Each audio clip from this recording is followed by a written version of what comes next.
This is our weekly tarot reading, and today is May 13th, 2024.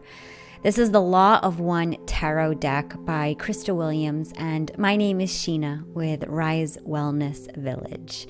So as always, I am using a tarot deck and shifting it to build a Celtic cross spread and putting my own little bit of interpretation within the cards as well. So we start off this week with the heart of the matter, and it's the number 11, the mind potentiator, the high priestess.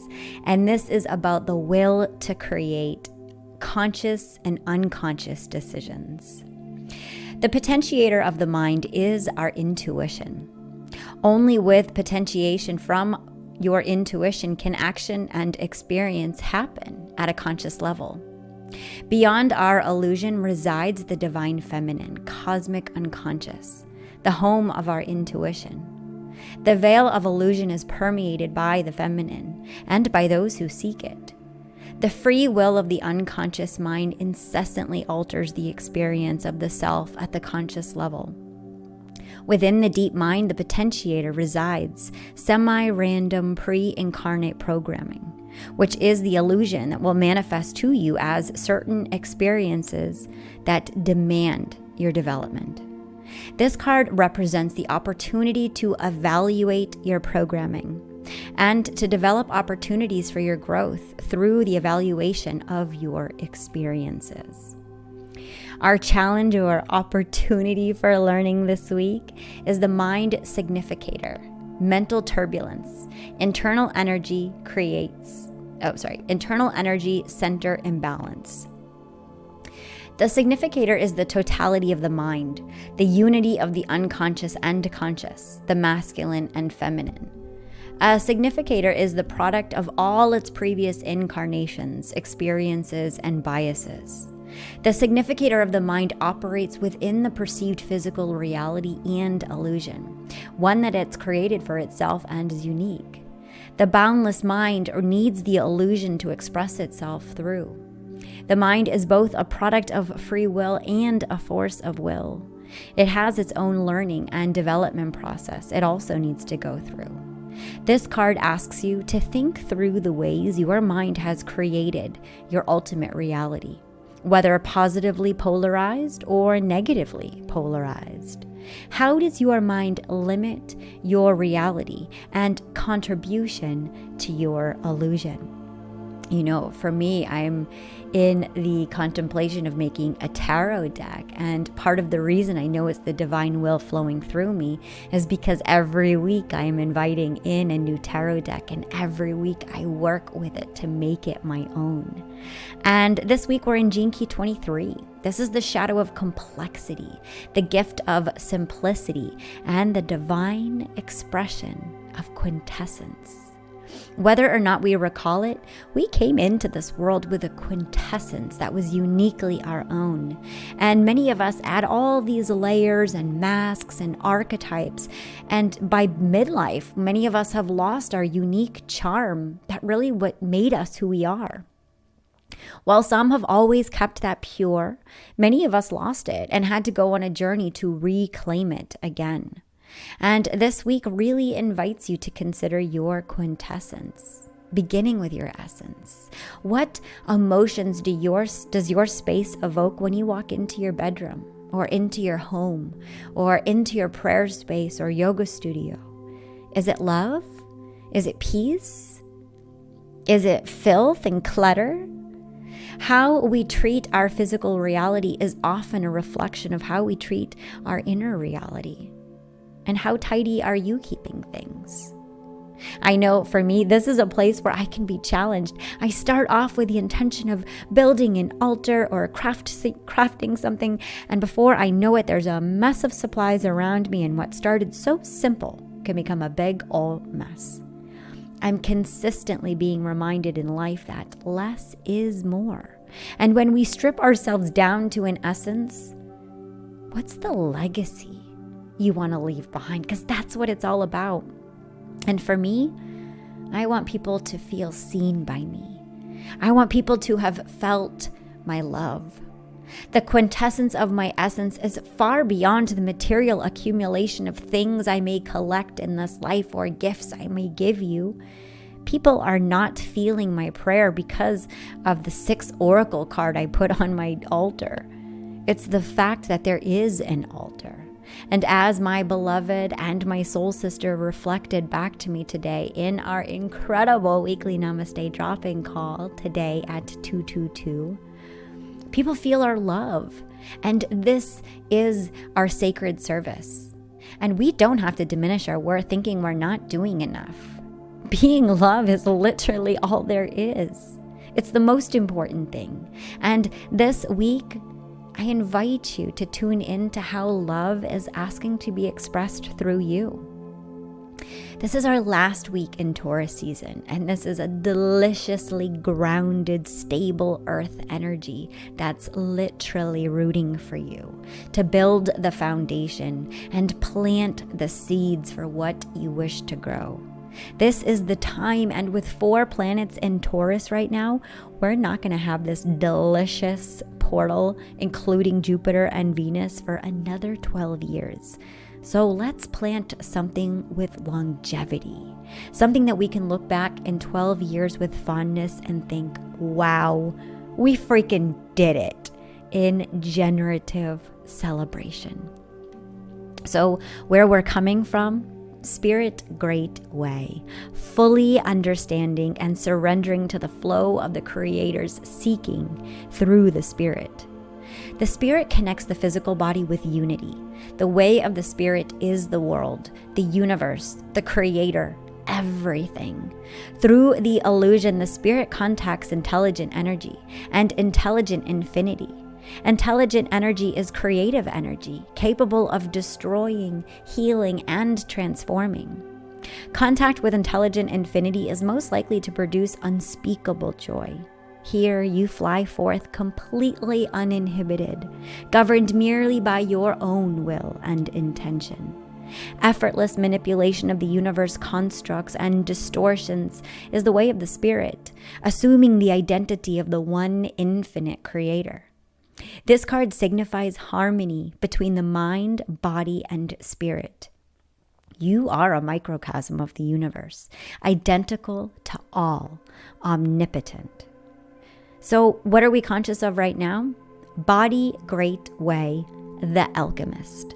Evolution, the macrocosmic experience of transmuting what was once only potential into what is now manifest. So just as the alchemical brings the metaphorical, the metaphysical to vibrate into physical reality, the body brings the vibration of the soul into the illusion. The way of the body indicates an entity's recognition of its material manifestation being derived from the immaterial and the back and forth communication that occurs.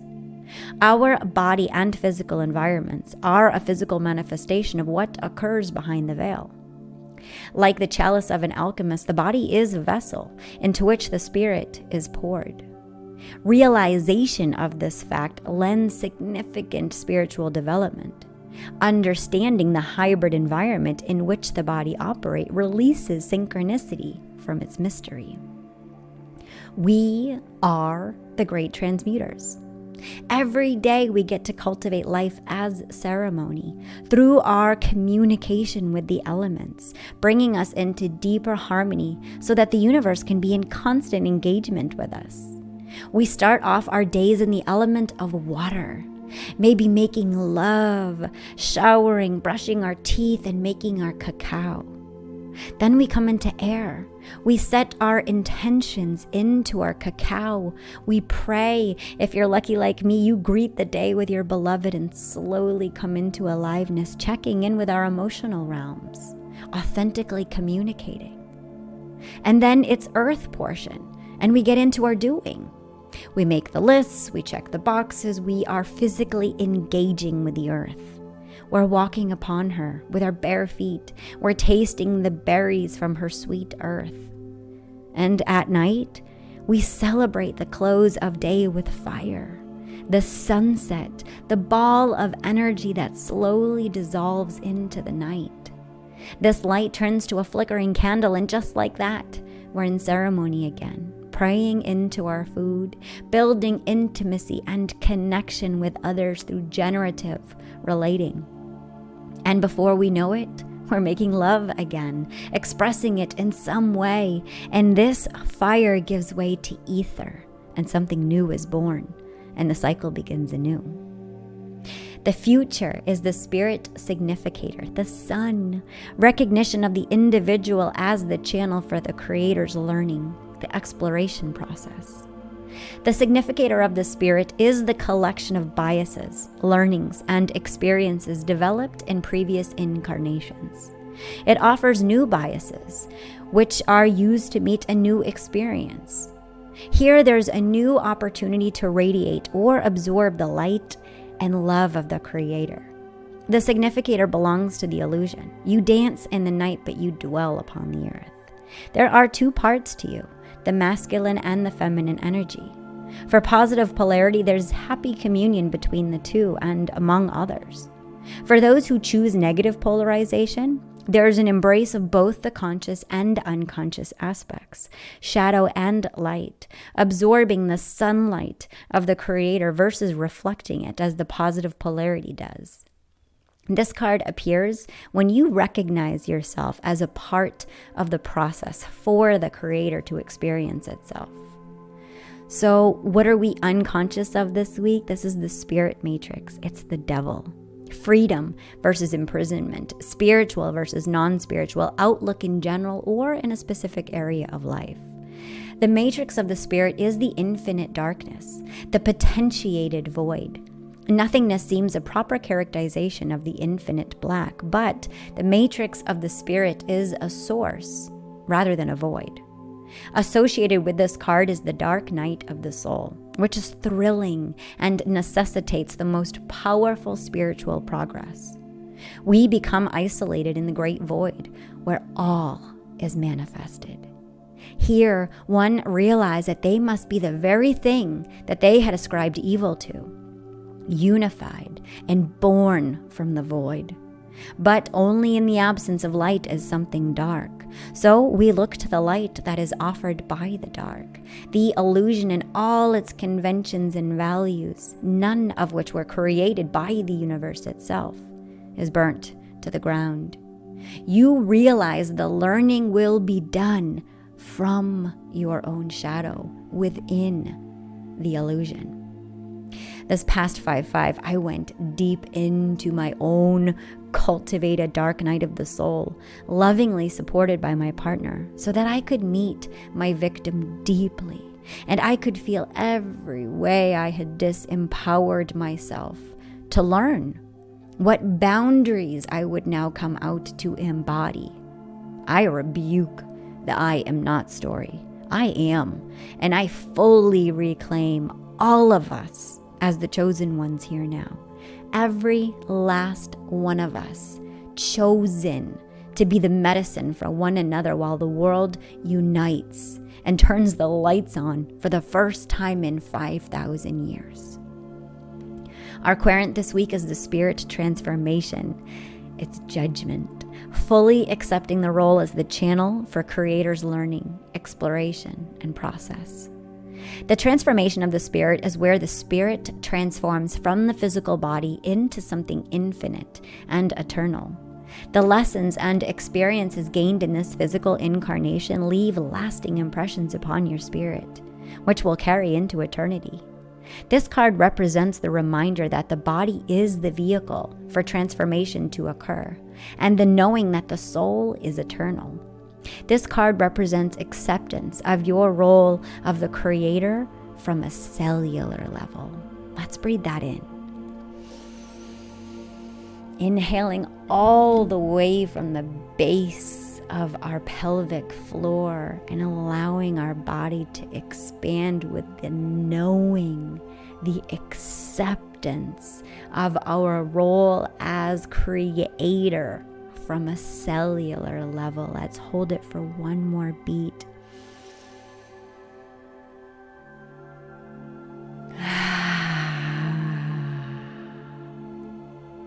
And then release. it is already so. Our environment this week is the body matrix, temperance. Our day-to-day action choices, the influence and effects. The body, according to its natural proclivities and instinct, is always active, never inactive. It works in balance. The body will begin to reflect the experience gained by you, developing new biases and automatic processes. This state of quiescence is associated with the feminine and to the masculine consciousness, so many functions of the body are hidden behind the veil. Beyond the veil occurs such a wealth of significant bodily functions. There is an unconscious instinct that's default in the body and awaits direction from a willing and informed consciousness. Prior to polarization, the body will alternate between survival to others and self according to its instinct. Only with conscious instruction does the body begin to polarize and develop novel biases. The body and its instilled tendencies, habits, and patterns are inevitably balanced by karma. Following this darkness retreat I went on, I'm now sitting very differently with the archetype of the victim. She no longer lives inside me. She is a ball of infinite potential that floats just above my open palm. And every day, in every way, I get to make a choice on how I want to engage with this infinite potential, this ball of energy. I could paint, I could sing, I could dance, I could create something. I could also share this love with someone else. I could collaborate and co-create and mix my magic with someone else's magic and watch both of our lights get bigger. Our shadow self, once actualized, is nothing more than our limitless, infinite potential. It's not shadow at all. It is life force energy. And it can be used any way the divine will of your soul sees fit. So your hopes and fears this week: body transformation, death. Transformation is operative on all levels of my experience, from the micro to the macros. Each moment and each day offers death and rebirth. Such a transformation kills old biases and introduces new ones, which will be reflected in each lifetime until transformation occurs again. Old habits and patterns of the mind, strict mental dispositions are dissolved, and their corresponding bodily sensations are reset or reconfigured. The body is rewired to no longer reflect expired patterns. All the terrifying associations with death are not inappropriate. Transformation demands divestment of that which has been comfortable and somewhat useful for you. At some point in our lives, we will all meet our death. In the spirit of Buddhism and in the way of yoga, through the practice of yoking and connecting my human body with my divine experience, I have recognized yoga to be one of the most powerful portals for me to die every day before I die, so that I can start the day born anew. No longer having to project my fear and insecurity about death outside of me, to be made manifest through low vibrational trauma bonding and relating. This heightened awareness allows me to actually create life with others, instead of carry the story around separation and fear of death. Our outcome this week is mind transformation, and it's represented by the lovers. It's the transformation of the mind, transforming and healing imbalances, and it's about our personal change. Transformation of the conscious mind will have one of two relationships with its unconscious. Will you embrace temptation and use the spoils of its unconscious for its own benefit, realizing the power within? Or will you walk virtuously and peaceably, understanding your own potential. You use the unconscious, its catalysts, and other selves to determine your path. Here, you are not pulled in either direction, but stand still, merely indicating a decision. Only according to your own free will do you step forth, choose your path, and are transformed. This card appears when there's a decision between two paths, wherein transformation lies. Play the victim or free yourself from playing the victim. Call yourself separate or recognize that you are connected. When we change the way we perceive this life, the whole game changes. We break free from the matrix, and we recognize that we are powered by a divine source. And it's not greed. It's not fame. It's not wealth. It's not status. It's not popularity. It's certainly not more-ism. It's integrity. It's wisdom. It's empathy and compassion that make us wealthy in character, in essence. And right now, the entire quintessence of the earth is shifting. And while many are claiming these as new earth energies, some of us are also recalling them from past concurrent lives. The stories of the ancient earth we are uncovering and somatically remembering. Emerging after a dark night of the soul, I am reclaimed in my I am. And I invite all of us to reclaim our I am for ourselves. Who were you before the world told you who you were supposed to be? What was the dream that lived inside of you when you were 5 years old? What is the legacy that you are here to leave behind? And it's not your child. It's your quintessence. It's the essence of the essence.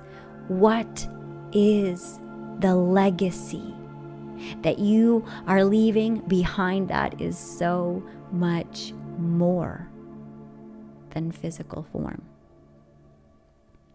I am sending you all so much love this week that you can reclaim pleasure as your essence, art and love and beauty and all things Taurus. This is our last week in Taurus, and this is our week to manifest it on the physical. Make love, eat the delicious food, move slow, wear your comfy clothes. Next week, we'll welcome Gemini season, and things will pick right up with a Sagittarius full moon. So invitation this week to get so deeply into inertia that you remember how powerful your concentrated stillness really is. I love you. Namaste.